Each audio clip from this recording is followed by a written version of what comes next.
ગેસના બાટલામાં નોંધાયો નથી, પેમેન્ટ નથી કર્યું, છતાં મેસેજ ફોનમાં આવે છે કે તમારો બાટલો 5 તારીખે તમને આપી દીધો.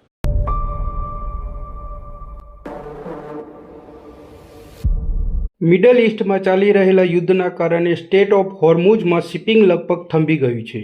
ભારતને 60% એલપીજી આયાત કરવું પડે છે અને તેમાંથી 90% હોર્મુઝમાંથી પસાર થાય છે. પરિણામ ગેસની અછત, કાળા બજાર અને સામાન્ય માણસની મુશ્કેલી. પણ સૌથી મોટો સવાલ એ છે કે જ્યારે તંત્રની જ આંખો બંધ હોય ત્યારે આ કાળા બજાર કેમ ફૂલ સ્પીડે ચાલે છે. આજે વાત કરીશું મામલતદાર અને પુરવઠા વિભાગની કામગીરી વિશે, ગેસ એજન્સીઓની મિલીભગત અને પ્રાંતિજ તાલુકાના વાસ્તવિક સ્થિતિની. મિત્રો, આ દિવસોમાં અનેક જગ્યાએ મામલતદાર અને પુરવઠા વિભાગના અધિકારીઓ ઠેકાણે ઠેકાણે જઈને ઘર વપરાશની બોટલો જપ્ત કરતા જોવા મળે છે.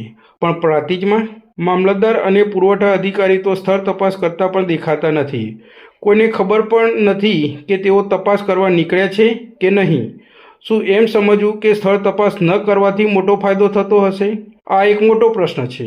અમારી ચેનલ પર પુરવઠા વિભાગની મીઠી નજર હેઠળ ચાલતો કાળો કારોબાર થોડા દિવસ અગાઉ પ્રકાશિત કર્યું હતું. આજે પણ પ્રાંતિજ તાલુકામાં અનેક ઠેકાણે ઘરેલું બોટલો વ્યવસાયિક કામમાં વપરાતી જોવા મળે છે. તપાસ કરવા જાઓ તો જોવા મળશે. ગેસ એજન્સીઓ ગ્રાહકની બુકિંગ વિના જ અન્યને બોટલ ડિલિવરી કરી દે છે. મેસેજ ફોરવર્ડ થાય છે, પણ જ્યારે તમે ફોન કરો ત્યારે બુકિંગ થતું જ નથી. કારણ બોટલ તો પહેલેથી જ કાળા બજારમાં વેચાઈ ગઈ હોય છે અને તેમાં તગડો નફો કમાઈ લેવામાં આવે છે. ગેસનો બાટલો લખાયો તો ગેસના બાટલામાં નોંધાયો નથી, પેમેન્ટ નથી કર્યું, છતાં મેસેજ ફોનમાં આવે છે કે તમારો બાટલો 5 તારીખે તમને આપી દીધો. આવો મેસેજ આવે એજન્સીમાંથી. હજુ સુધી આવ્યું નથી. આવ્યો જ નથી ને હવે કે 31 તારીખ સુધી તમારે લખાશે જ નહીં. આવું કહે છે. કચેરીમાં અનેક ફરિયાદો પહોંચતી હશે, પણ સેટિંગબાજો એકાદ ગ્રાહકને બોટલ આપીને મામલો શાંત કરી દે છે. પણ કહેવત છે ને કે પાપ હંમેશા છાપરે ચઢીને જ પોકારે છે.